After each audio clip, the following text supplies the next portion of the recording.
Hello friends, ഇന്ന് നമുക്ക് ചടപടിയെന്ന് ചോറും കറികളും ഉണ്ടാക്കാമേ. നിങ്ങളുടെ കൂടെ ഉണ്ടാവുമല്ലോ അല്ലേ? ഞങ്ങൾക്കിന്ന് കിട്ടിയത് കുറച്ച് അയല മീനാണ്. അപ്പോൾ അതിൽ കുറച്ചെടുത്ത് ഫ്രൈ ചെയ്ത് ബാക്കി കറിയുമാക്കാമെന്ന് കരുതി തേങ്ങ നന്നായി വറുത്തെടുക്കുകയാണ്. അതിലേക്ക് മസാലകളായ മഞ്ഞൾപ്പൊടി, മുളക് പൊടി, മല്ലിപ്പൊടി, അതുപോലെ പെപ്പർ പൗഡർ ഇതെല്ലാം ഇട്ട് നന്നായി ഒന്ന് റോസ്റ്റ് ചെയ്തെടുക്കാം.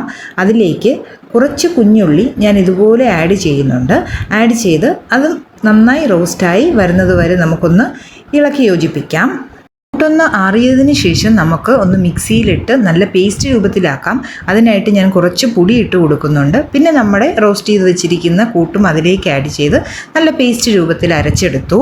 പിന്നെ ചട്ടിയിലേക്ക് ഞാനൊരല്പം എണ്ണ ആഡ് ചെയ്തു. പിന്നെ കുഞ്ഞുള്ളി ഇതുപോലെ കുനുകുന അരിഞ്ഞത് ഞാനൊന്ന് ഇട്ട് കൊടുക്കുന്നുണ്ട്. അത് നന്നായി റോസ്റ്റായി വന്നതിന് ശേഷം നമുക്ക് ഈ മസാലക്കൂട്ട് പേസ്റ്റായി വെച്ചിരിക്കുന്നതെല്ലാം അതിലേക്ക് ആഡ് ചെയ്യാം. പിന്നെ ഞാനൊരു തക്കാളി അതിൻ്റെ പകുതി എടുത്ത് ആഡ് ചെയ്യുന്നുണ്ട്.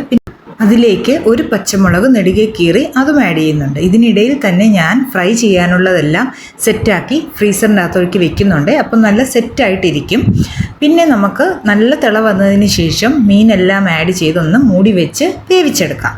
മറ്റൊരു ചീനച്ചട്ടിയിലേക്ക് എണ്ണ ആഡ് ചെയ്തിട്ടുണ്ട്. നമുക്ക് കുറച്ച് തൈര് കറി കൂടി ഉണ്ടാക്കാം. അതിലേക്കൊരു കുഞ്ഞുള്ളി കൂടി ആഡ് ചെയ്ത് അത് നന്നായി റോസ്റ്റായി വരുമ്പോഴത്തേനും നമുക്ക് കുറച്ച് മഞ്ഞൾപ്പൊടി കൂടെ ആഡ് ചെയ്ത് അതൊന്ന് റോസ്റ്റ് ചെയ്തെടുത്ത് ഈ തൈരിലേക്ക് നമുക്ക് മിക്സ് ചെയ്തെടുക്കാം. വേണ്ട ഉപ്പും കൂടെ ആഡ് ചെയ്ത് മിക്സാക്കി കഴിയുമ്പോൾ നമ്മുടെ തൈര് സെറ്റായി.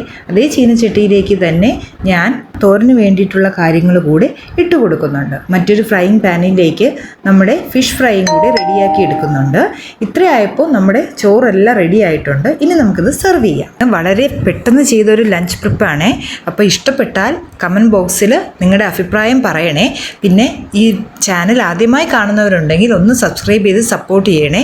എല്ലാവരുടെയും സപ്പോർട്ടിന് ഒരുപാട് നന്ദിയുണ്ട്. മറ്റൊരു വീഡിയോയുമായി നമുക്ക് നാളെ കാണാം. താങ്ക്